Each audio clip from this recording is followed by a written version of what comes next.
I played tennis when I was young. Okay. Uh, and I remember uh my mom took us, me and my brother, to this school that was founded by actually one of like the Mexican, one of like the he's very known back home. They call him El Pajarito Reyes. Okay. And I believe he beat at the Davis Cup, he beat an American. I can't remember who, but he was like super known back home, like a great a player, like uh people like knew him. And I think because he started as what's like how do you say like the people that pick up the balls, like A ball boy. a ball boy. And because tennis is like, for at least for people back home, it was like the sport that it was like only rich people could afford to play. And the fact that he started there and he became a Mm, great player, and like he founded a school. Well, I think his daughter founded a school. So her daughter is the one who would like, it was her school we would go to. And everyone was like, "Oh yeah, my dad is El Pajarito," and like I think he died in 2014 from like I think he was 100 years old. Like he lived a life. He lived a really long life. I Um, but yeah, like think that's really cool. yeah, tennis is actually one of the sports that like it's better for like longevity. I think it's like one of like the most complete sports. If Right. yeah, Yeah, people Oh, who play racket sports live 7 years longer than the average person, something like that. yeah, oh, just that makes sense to me. Even just getting even the littlest bit old and playing tennis versus like getting invited to play basketball every once in a while. I can feel what's doing good to my body versus or getting invited to the bar every once in a while. I'm like, okay, I can see which one of these is like the good middle route. The tennis fundamentals, the serve, the volley, and the smash. This month we are doing tennis. What better way to take advantage of the great weather than with a game of tennis? I've no chance in the match. He's the number one in the world, and I'm playing with the metal hit. Today on Nice Point Podcast, we're going to talk about Madrid, which we're in the middle of. We're going to talk about other tournaments in the Riviera, and we're just going to talk about Spanish tennis. We're going to talk about Mexico tennis a little bit. First, our warm-up rally, and so I'll warm it up with my friend Joe Hallman. He's a regular on the podcast. He's also my co-host. And I also have here my friend Ana Paula Mendoza Martinez. The Laureus Awards, Joe, Mm. are they're kind of like an international sporting awards. It feels a little fluffy.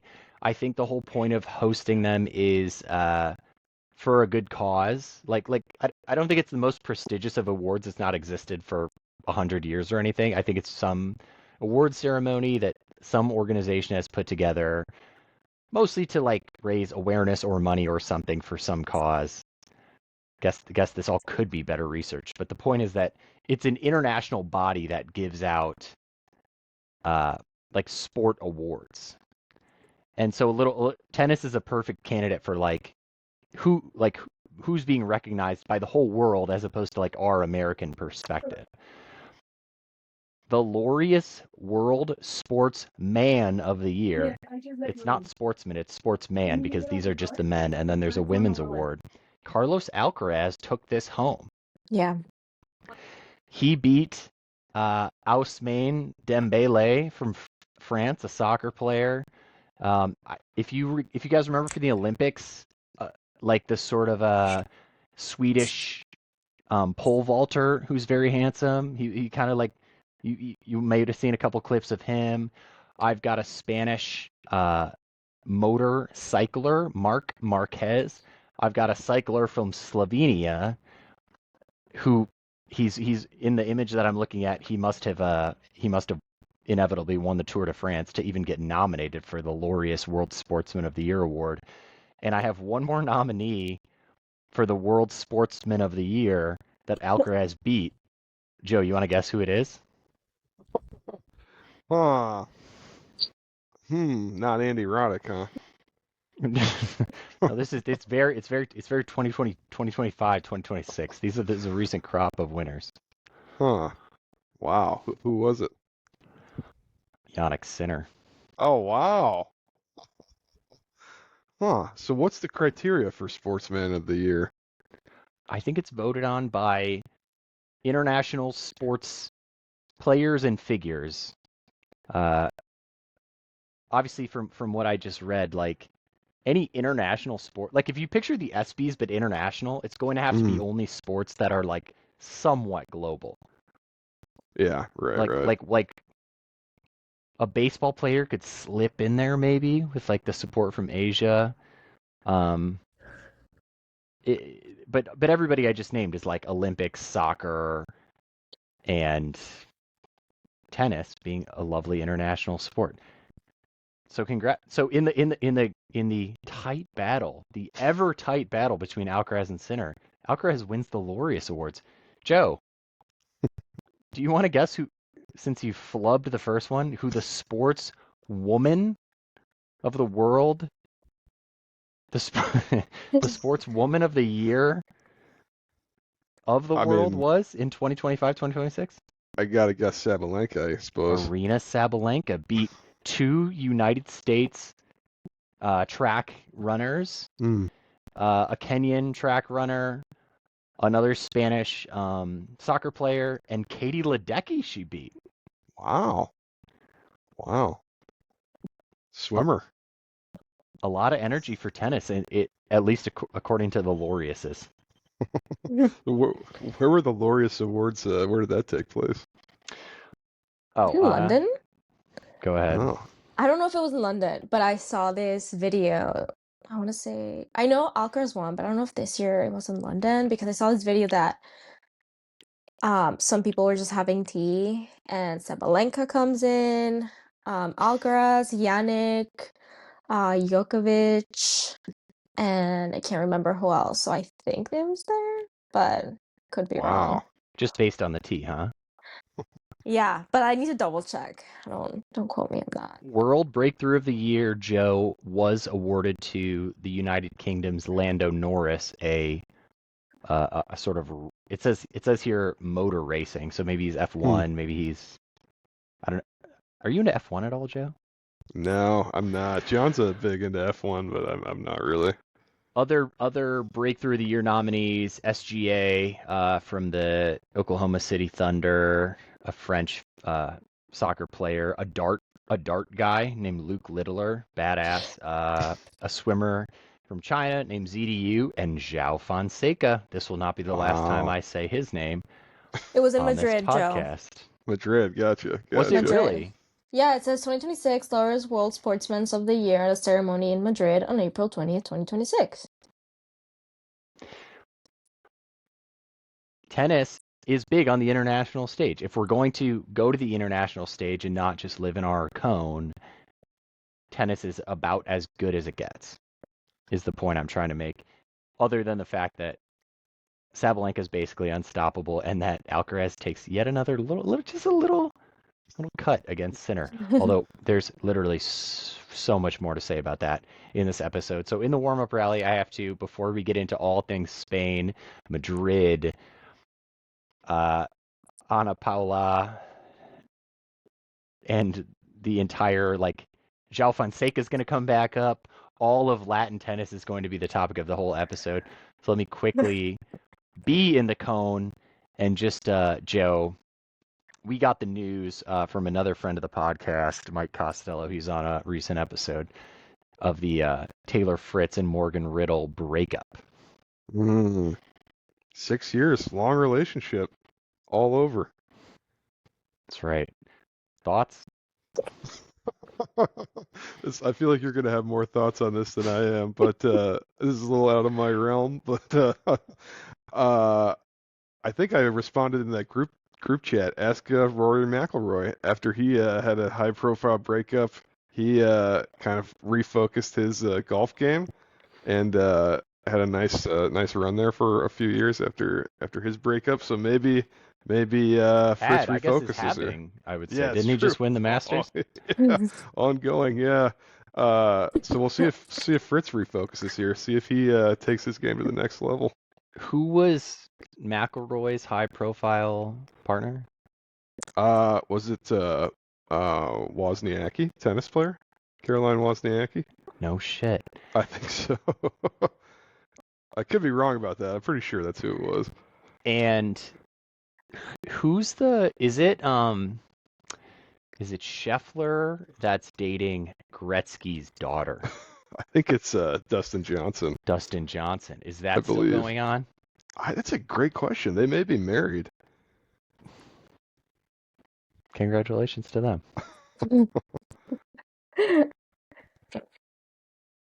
On a Morgan Riddle, so all the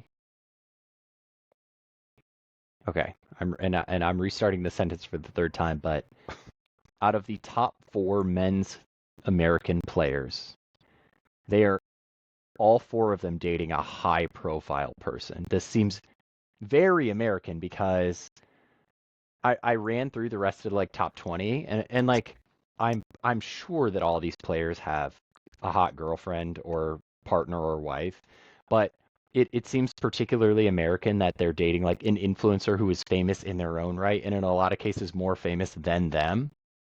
Mhm. So the top 4 American men's players, and there's kind of a drop off after that. It's kind of been this 4, Joe, since we've been on the podcast for a while. Like we've kind of had this 4 to work with for a while. Um, Shelton is the only exception in that his partner is another professional athlete, and it's Trinity Rodman. She is Dennis Rodman's daughter and plays for the Washington Spirit in the NWSL. So they're sort of a sports power couple. But Tommy Paul, Francis Tiafoe, and Taylor Fritz all dating influencers, basically social media, lifestyle model slash famous for how they look and live people. And one of these relationships just came to a close. So Taylor Fritz fully on the market. Uh, cool. I don't follow their love lives, to be honest. But are you happy about that? Are you sad about that? Like, do you think it'll help his? I know you were saying that it'll probably help his game, but Do you think it would help someone's game? Okay. Your favorite tennis player's dating a famous influencer, and then they break up. Does that seem like they will play better or worse after that? I think it depends, to be honest, on the player. I feel like it could be an option and they, focus back on their work, in this case, tennis, Right, or right. it could derail them, but I don't know. They could sort of become a depresso spiral. Yeah. I guess we'll see. That's why we watch. Okay, it's time we get into not Latin America, the Latin world, and I think that will be the focus of the entire rest of the show because the last part of the warm-up rally that we have to address is that Carlos Alcaraz is going to be out for the rest of the clay season. That includes Roland Garros, the French Yeah. Open. Joe, initial reactions before I ask you a key question. I mean, super sad for tennis, and I think Sinner said tennis is better when Carlos is here. We need Carlos, something like that. So it's really a bummer for. I mean, it's almost like a foregone conclusion now, at least in my mind. Like Sinner's probably going to be winning the French Open. Like Okay. maybe it's a little less interest than there would be if we got another Carlos Sinner final. I will say though, watch out for Zverev, who's played very well at Roland Garros in the past. I feel like this might be his year. Obviously, without Carlos in the field, you don't have to go through Carlos and Sinner to win a slam. So you just got to beat one of them. So I mean, doors creaking open. We'll see. Anna, you learned about this. When and how did you feel? I think I want to say I saw it in like a post on Instagram.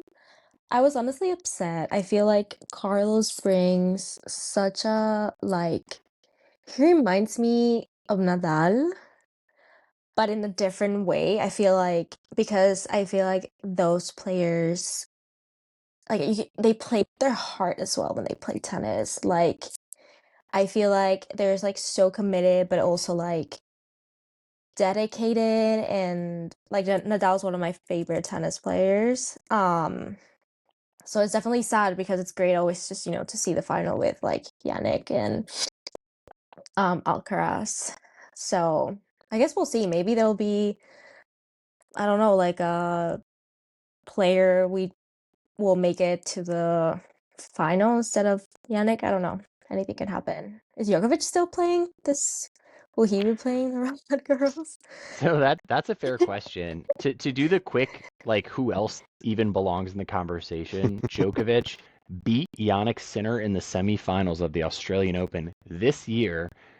He then played in Indian Wells, and he has not played since. Djokovic is at this point in his career showing up only for slams, and even though he's showing up only for slams, it has not dampened his ability to have results in those tournaments. Joe, you said it yourself, and we say it like every episode. Nobody can win because you have to beat Sinner and Alcaraz, number 1 and number 2. With one of them gone, is this the window somebody needed to slip their way into a final and just have one day to beat Sinner? Listen, I'm Arthur Fees, I'm Ben Shelton, I'm Daniil Medvedev even, and I have to just win one match. This could be it. We might finally see someone else win a slam, not named Sinner or Alcaraz. This could be it. Do you think that it is it? No. The only reason I think just because Sinner hasn't won the French, right? He still needs this to complete the career Grand Slam. I just feel like that if he had won a French already, maybe, but like I just feel like he's going to be super motivated to complete that career Grand Slam. But like if he had won the French once or twice before, maybe I would be leaning towards somebody else. But that's got to be he's got to be locked in, super motivated to finish off that career Grand Slam. Interesting. You think that's a big thing for Jannik Sinner to do the career Grand Slam? Oh, for sure. Yeah, I think he's got to be dying to win at Roland Garros for sure. Yeah, the only place he hasn't won. What if he gets like, I want to say like confident because there's no Alcaraz, so his game is not, as not, what is it in English, not as on point. I don't know, Right. that could also happen. Like, that could a little overconfident. Yeah, we'll see. I honestly think Zverev's gonna play really well at Roland Garros this year, though. Can Zverev move okay on the clay? He's so big and clumsy, but not Sinner-esque. Right. He has played like really well there in the past. Like I think he's been to 4 semifinals at the French. He's been to the finals there once. It was in like that really, really good match with Nadal in the semis years ago where he had that horrible injury and was really like playing well. Like might have won that match. And obviously, Nadal went on to win the tournament. Clay God, and he had Nadal on the ropes there in the second set. So I feel like he's played well there in the past. So maybe this is the time. Maybe, oh my God. You make such a good point. We have so much to talk about, like with Clay. And actually, that's the reason why we tune in every day and why our beloved listeners tune into these couple of episodes before the French. Because if anything's going to answer these questions, like if Zverev doesn't perform well here at Madrid and then at Rome, you won't think that anymore, Joe. Like, if I'm right that there's some sort of surpriser that could get into the Sincaraz duopoly, we'll learn about it in the next couple of weeks. And yeah, it's all about form and it's all about the surface this year. It's like wine, Joe. You know how like the roots and the berries are a certain way for the wine one year, and like the sommelier will tell you, they'll be like, oh yeah, 2022, like that was a good, like you're gonna really taste it in this one. This year's clay, we'll see how it is. Which I told you guys this episode could easily run long because we are honestly just getting to uh, our guest Anna Paula and making the main perspective her perspective for the rest of the episode. Anna, you've already hinted at a couple of things. You said Rafa Nadal is one of your favorite players. You're from Mexico City. Yes, sir. So what okay, if I can just start with like a big question, what is the standard Mexico relationship with like all of Spain or the rest of like the Latin world? Like, is it like fuck those guys, they're our colonizers? Is it like those are our cousins, but it's a different country? Is it just we're happy that people are Spanish speaking? Like, what's the from your from My what's the Spain perspective? Mexico? Yeah. Because I feel like there's a lot of perspectives. Yes, of course. Um, I think mine could be a bit biased because, the fact that some family in Mallorca and Okay. like I get to, visit Spain a lot.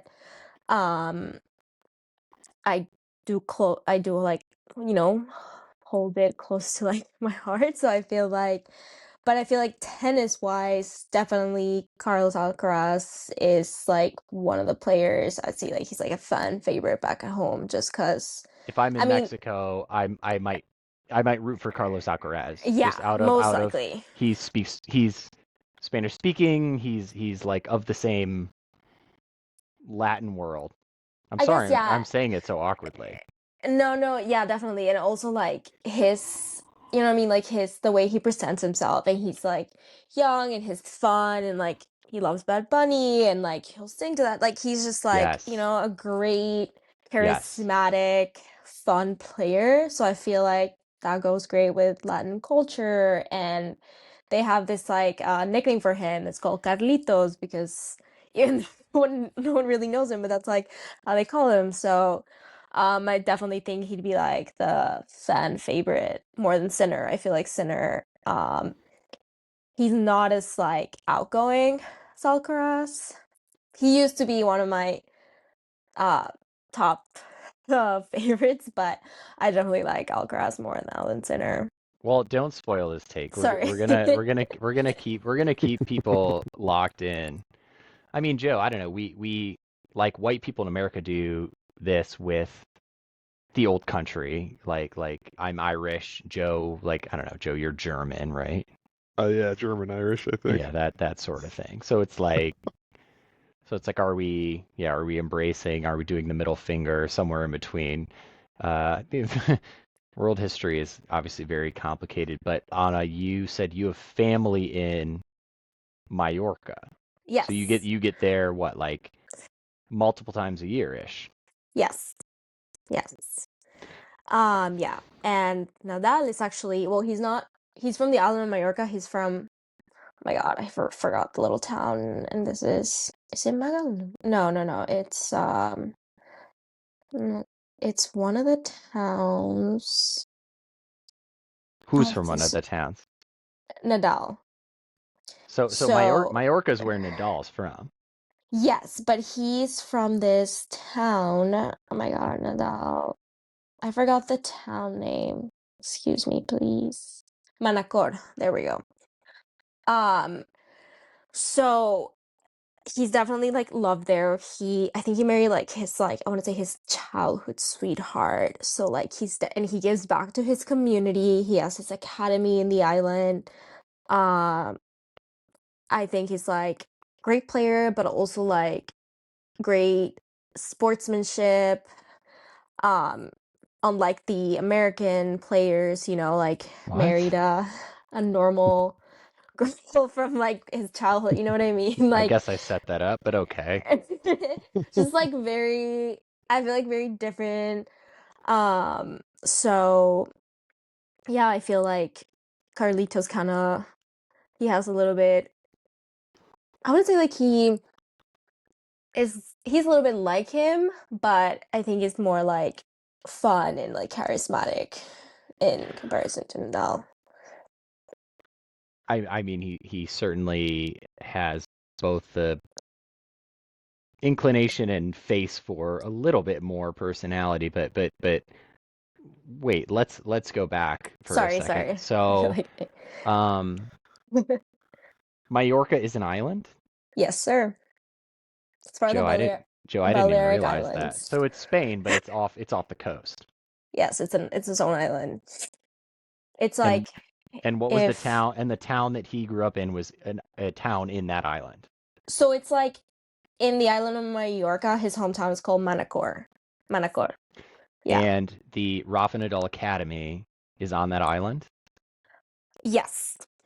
Yes, I believe so. Yeah.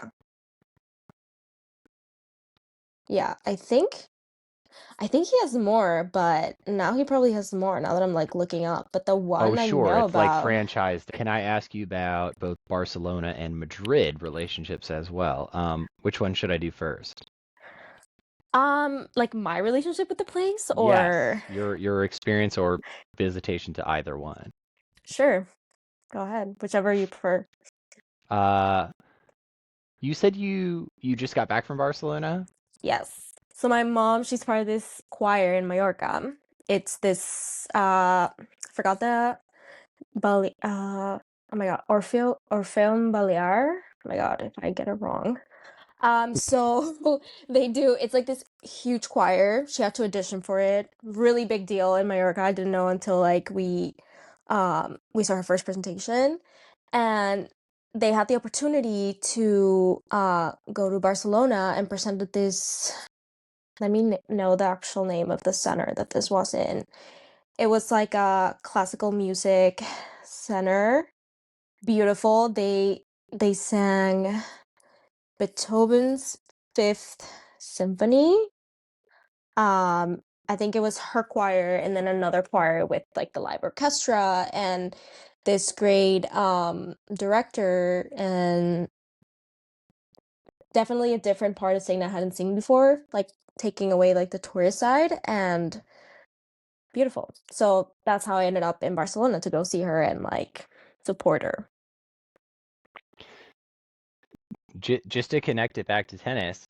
So when everyone listening to this hears about Mallorca, there is a grass tournament there, like right Yes. before Wimbledon that the men play in.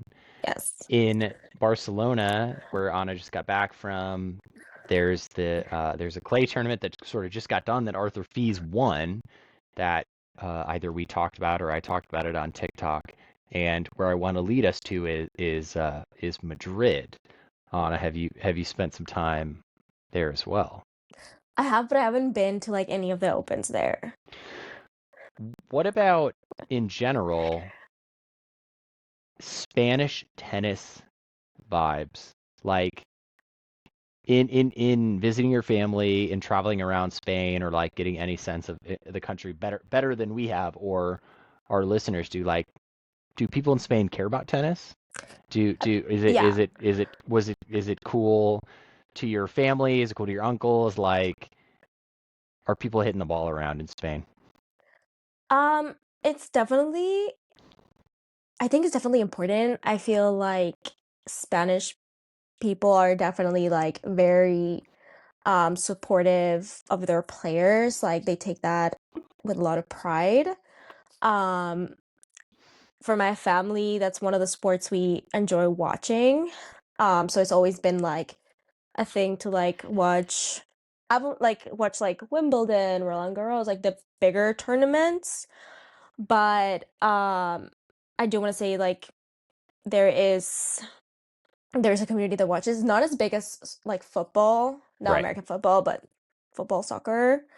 But there's definitely a big community, and I want to say here in the States, it's gotten bigger recently more than before. I don't know if it's because like influencers, but tennis is definitely like a big part of like culture there, and like even back home, I would say there's like a big tennis fanatic, is that the word in English? Fandom.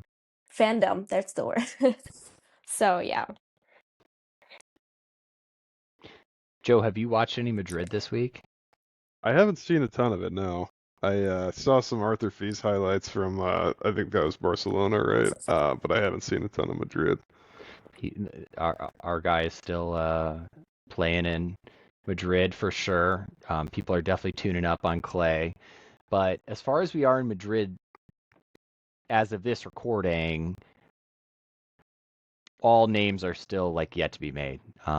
There's been a couple of injuries, like we talked about Alcaraz, and like Jack Draper doesn't seem like he's going to play in Roland Garros, or even if he is, I don't think he's playing like Madrid and Rome. So it's like I don't know where you go from there. Um, I'm starting my list of high performers on clay. I've got a little scratch pad of people I'm looking out for at the French Open, which we've got a couple of episodes to still talk about. But like, I've got Andreeva, I've got Kostyuk, and on the men's side, we obviously have Fees, and I guess we have Shelton. As I said, we will get back to Mr. Fonseca later in this episode. So that's Madrid. That's going on right now. We'll talk about it. We'll kind of recap the findings of that next episode. We're really still in like the round of 32. I'm looking through the bracket and I don't have anything glaring to call out except what I'm hiding and tucking. Except what I'm hiding and tucking. Listeners can guess. Anna, you mentioned Rafa is big for you, so that goes through the whole family. You have my Mallorca family. You grew up in Mexico City. Rafa's the guy. Yeah, I think Rafa, Federer are like definitely the top guys. But for me personally, Rafa, just because I feel like whenever he played, he always went for it. Like it didn't matter. Like every ball he would go for it. Like you never like you could just like feel his passion and like he always was play with heart. So like that for me in sportsmanship, I think it like that's what like for me it makes him like one of the top players ever. You know what? Another guest of ours said something that I've thought about since they said it, which is that you never their coach when they played in high school, they were like, you never send a ball into the net. I don't care if you hit it way out, and but you have to get to it and hit it. Like it's like a sign of laziness if you don't get to it or if you hit it into the net. And it's very Rafa to be like, no matter what, I'm giving full effort. Literally.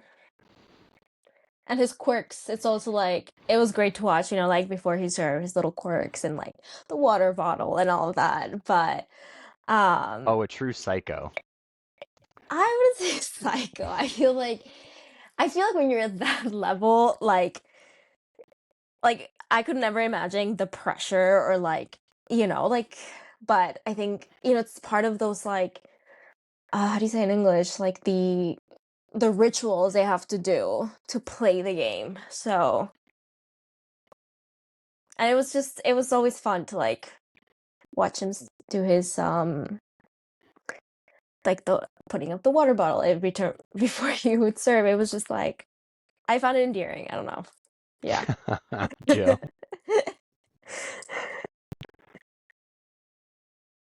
Joe, you're a superstitious character, just like Rafa. You know, when I played Little League, I'd always eat applesauce before every game. A bowl of applesauce. Other than that, I don't think I have many superstitions now. The whole Rafa, like touching his hair every Yeah. serve. Yeah. Yeah, no, that is fun though. I love when like you hear about it like pro athletes that have like certain like superstitions they do and stuff. I always find that interesting. His are obviously more visible, but some of them are like some guys just eat the same meal or whatever the night before, like have their little rituals. But love that. 'Cause it's such a mental sport, tennis. Like, Yeah, yes, like everyone's super fit, and of course you have to like have to be athletic. But at the end of the day, it's like whoever's more like mentally capable at that match is gonna be the one. I feel, in my opinion, it's gonna like win. Can like take it, do more and like or beat his opponent more on a mental level. At that level that these pros are playing. Yeah, I guess that's a good point. It's someone's not winning by hitting the ball a little harder, are they? No, I don't believe so. It's like definitely like more of a mental game at that point at the level of these guys that are playing. Guys, after the break, Anna's going to tell us why she flipped from Sinner fandom to Alcaraz fandom. Quickly, Nice Point Podcast is brought to you by Joe. Anything this week? I don't know. Did you eat fast food this weekend? I'm about to go to Culver's right after we Culver's finish is here. brought to you by Culver's again. I think we might have done that one before. Thank you, Culver's. Butterburger. Anna, you ever been to Culver's in your days going to school in Indiana? I've been once Yes. because that's the name. That was the name of my school, and I was. People would be like, "Wait, the fast food chain?" I'm like, "What is that?" And I only been once. Okay, so Nice Point today is brought to you by Culver University and Culver's in partnership. So thanks everyone. Please, if you're listening, just send this link of the podcast to like one other person who is. They don't really have to be a tennis fan. They're just they like either they like podcasts or they like sports or they just like engaging in culture. Part two, you can find us on Substack and God forbid TikTok if you're an addict. And next episode, we will recap the outcomes of Madrid and we'll be heading straight into Rome. So the French Open implications will be becoming very heavy. And if you want to win free money on French Open bets, like this is the place to come. And we can explain exactly what's going to happen in the French based on those tournaments. Anna, you have to send this episode to your pals as well. We need a little guest bump. Definitely. Thank It'll you. be a little bit international audience. I'll send it to my friends. Okay, take us through the saga of how Sincaraz has been an experience for all of us. We all remember being tennis fans before we ever heard either of their names, and we're now in the complete era. So how did it start for you and where are we now? Yeah, so I feel like the Sincaraz, it's what before used to be the Federer Nadal. Sure. I feel like they're the new 2026 era of them. For me, I think like when Rafa stopped playing and then when Federer retired, I kind of like I still watched a little bit, but I feel like I never had like a player that I was like super invested in watching. So like Yeah. they were like still great players and good matches, good tennis. Little I've never been transition period, yeah. yeah. I've never been a Djokovic fan. Great player, just not a fan. And then I think when Alcaraz started to become, like more, I want to say like popular, it was like very impressive the fact that he was so young and playing such good tennis. And I believe was it the Wimbledon where he beat Djokovic?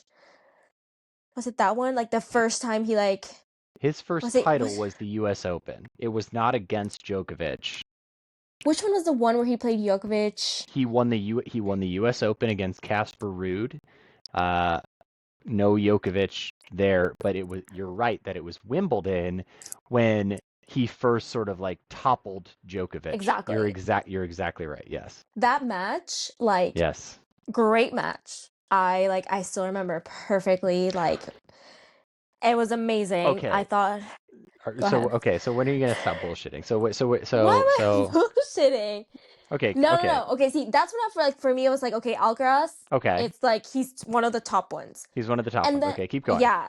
And then Sinner, I used to be a big fan because I was like, he's this like a humble kid. He comes from skiing. This tennis was in like his main sport. Like he has a different background. Like I think his mom was a chef or her like something like yes, parents like they worked at the ski lodge. One of them was the instructor and one of them was the cook. Yes. Exactly. And like I thought I was like, oh my God, look at this kid. Like I thought he was like very humble, great Look at this kid. player. Is he the same age as you, I Sinner? think he's like 1 year younger or 2 years. I don't know why I said this Okay, kid. okay. I was like, I think this guy, I just don't know how to say it in English, like this man, this guy, great player, humble, like, and I started to become a really big fan. Like, he's really Okay. tall, so it felt like watching like a mantis, you know, just like it, you know, like because how he has to like go like that when he plays. And I really, really, really like liked him as a player. And I remember it was last year when he played, was it Wimbledon he won against Alcaraz? I always get was it Wimbledon or was it He the beat him yes. yes. So Alcaraz beat Sinner like a year ago, minus our route to the French Open this year, in Yeah. the most unbelievable French Open in 2025. By Wimbledon, they flipped it, and Sinner beat Yes. Alcaraz in Wimbledon. Yes. It was definitely a great game. I actually got to watch it at Hudson Yards with some friends. And I remember like the corner I was sitting on, we were all sinners. That sounds weird. Like we were all sinner, like pro sinner, but the rest of the people were pro Alcaraz. Why So were you and like the gals Sinner? well, I was sinner because before I just thought he was like a great player in the sense that like he showed with like his actions and like his commitment and like his work ethic that he was a great player without having to be like super in like the social media of like because I thought more of like was a little bit more like immature in that sense, like you know, like maybe partying a bit more and being, I don't know, like trying to like be more for the crowd rather than the sport. So I like admired like Sinner because I was like he had trained a lot to flip the switch at Wimbledon. What do you think about So this, Joe? What's it's that? my opinion. Alcaraz, Sinner as Mr. Just only cares about the sport, and Alcaraz cares about partying just as much. I don't feel that way anymore, but that was like my take on that. But yeah.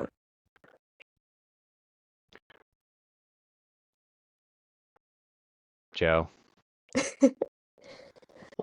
This is a really interesting discussion. So I feel like I was kind of the opposite. Like when they were both like were kind of coming up, I was more of an Alcaraz fan, and now like when they play head to head, I find myself rooting for Sinner usually. Wow. Yeah. Wow. I don't know why. I just feel like he is like you said. Like I feel like Sinner is a little more serious, which like usually I like the people who are less serious. Like I feel like I would like normally be an Alcaraz fan, but for whatever reason, I think it's because I like Darren Cahill, who's one of Sinner's coaches. I big Killer Cahill fan, uh, and I did see like there was some like funny interview Sinner did where he was like talking about restringing his racket, and like it was like it was an on-court interview, and he like it seemed like he like had some secret and didn't want to give it away, and then they like cut back to the studio, and like Darren Cahill was just like, oh, he actually just doesn't know anything about stringing rackets or something like that. It's like I was like, I love this guy. Like I was like, it made me a fan, and he's just like the purest ball striker. Like the center forehand, I feel like he's hitting the sweet spot every time, which I just love to watch. But yeah, for whatever reason, I find myself rooting for Sinner when I watch them head to head. So interesting. Anna, why did you eventually Switch. what led you to sort of go from okay, do you know Buffy the Vampire Slayer? I've heard of it, and It's like kind I've of like seen like it's kind of clips. like from Angel to Spike, or like in Twilight it's kind of like from Edward to Jacob. Like what made you turn here? So I remember uh I watched Alcaraz's documentary, Okay. and that for me, like I think I started like I always liked him as a player. I thought he was like amazing. Like I think there was a point where I was like Another feather in Alcaraz's cap. I just thought like I don't know, I was afraid he was gonna like N- I don't know. Like, I don't know him, so I feel like I'm just making assumptions. But um, what if he? I don't know. I didn't want him to like stop focusing so much on the sport and You don't like want him to more curios out, basically. curious. Yeah, exactly. Yeah, so like because I think he's a great player and looking where like at the in his documentary, it shows like where he's from and like how he still enjoys meals with his family and I feel like that to me resonated a lot with like Nadal. So I think that definitely helped me start switching like the tide, is that how it is? Like the and then I think when I watched um last year as well, was it the US? Oh yeah, the US Open final. So I, Yeah. I did get to watch Carlos Alcaraz in one of the matches live, which was, I mean, great. I think he was great Oh, with the you got crowd. an in-person look. Yes, I got an in-person look when with some friends, and it was great to Wow. actually watch him play live. Like amazing. Um it was like so different to like watch him in the stadium and then like actually watch him like on TV. So I think that also like definitely like influenced my decision. And then when I watched the final, He kind of wooed uh you. You gotta look at the the IRL Alcaraz limbs and I mean he's like super strong. Like yeah, like yeah, I muscles, know. like it's insane. Like I mean, but also like, he was just great with the crowd and like super humble and just like Oh man. I don't know. I really started like, like him more as a player. And then the US Open final, I think that was the turning point for me. Because at first I was gonna be like, I was like, oh, should I like, am I Team Sinner? Am I Team Alcaraz? Like, and then Wuthering Heights watching, might be another good example of this. and then I guess like watching them like warm up, Oh no. Not the like warm-up outfit. the warm up, like what I don't know, like I didn't love how Sinner was doing the warm up. Like I felt like I was like, what are you doing? And then Alcaraz was like so focused and like, and then I feel like, I mean, he definitely played better. That's why he won. Yeah. But I don't know. I felt like he had more heart at the game. Like he was like way more focused. He prepared way more for the final. And then afterwards, I think what finally did it for me was the fact that Sinner didn't play the Labor Cup, and I don't think he's played like the last two Labor Cups. And for me, that was like, are you too good? I get it. You're all in like a lot of like tournaments and like who am I to say? Like I don't know these people. I don't know what's going on in their lives. No. But I think that for me it's just like it's like I think Fritz beat Alcaraz in the Labor Cup of last year or this year? Yeah, I think I that's think he happened. did. Yeah, yeah. And for me that was like, why are you not like participating? Like Huh.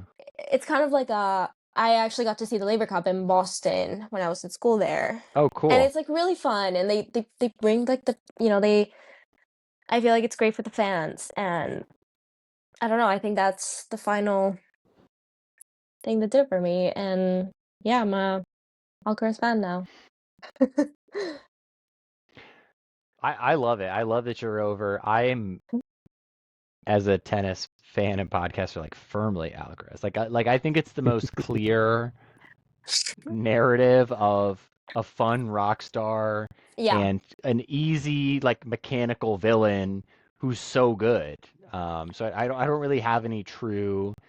It's not one of those rivalries where I have a true hatred for a Sinner or like it hasn't gone no. to where like baseball and basketball rivalries go where you're like I or like football where it's like I hate, you know, Tom Brady or Kobe or whoever it might be, but like I think wi- like you said with Federer, Nadal, like everyone just feels like they resonate with one of them or the other. I'm glad you're over Exactly. on the Alcaraz side for now. I mean, he's just the coolest, and the Laureus Awards agree to bring it all back home. Joe and I are getting a press invite to the Laureuses next year. I can't wait. We're gonna be going to Madrid. We'll see a couple matches. We might even be like governing bodies because I don't know what the heck the Laureus Awards are. Joe, Ana Paula, does the name Rafael Hodar mean anything to either of you? Having a good tournament here in Madrid. Okay, so yes, Ana. No, Okay, sorry. Ana, two truths and a lie. Oh my God. Rafael Hodar, he's ranked number 42 at the age of 19. Michael Dukes, another friend of the pod, said he is a future slam winner when he texted me the other day.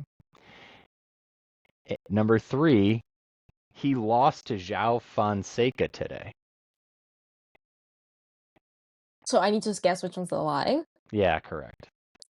I feel like it's the second one. It's the third one. Joe? Oh my God. No idea. Suck down Fonseca.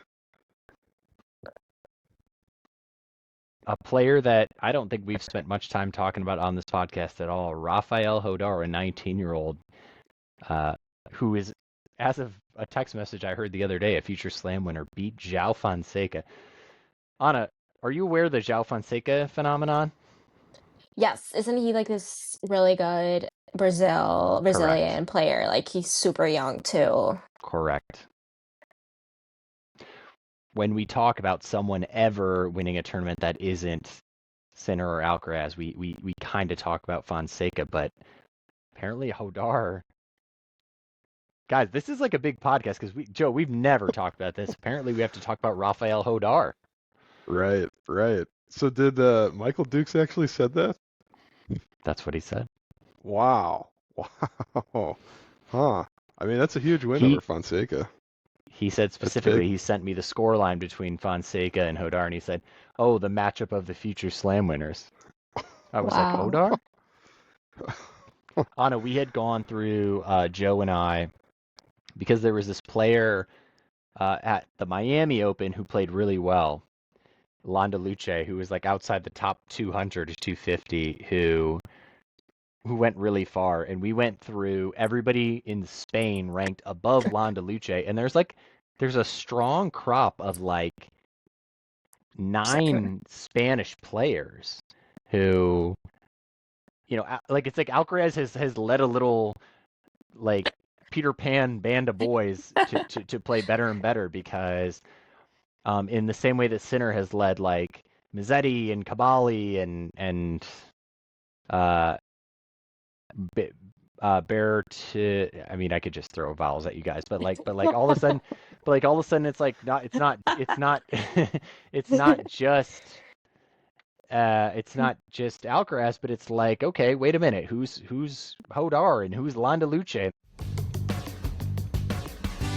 The tennis fundamentals, the serve, the volley, and the smash. This month we are doing tennis. What better way to take advantage of the great weather than with a game of tennis? I've no chance in the match. He's the number 1 in the world, and I'm playing with the metal hit. Who is your top player right now? Like my favorite player? Mm-hmm. I'm a big Tiafoe fan. Probably Ben Shelton, honestly. I like Amanda Anisimova too. She's great. I think she's gonna win a slam this year. We'll see. Well, that's my hot take of the year. She wins a slam. Yeah. I used to like Arthur Fils. I feel like I like Arthur Fils now too. Oh. Yeah. Oh, sorry. Who's your like favorite player? I think right now it's Alcaraz.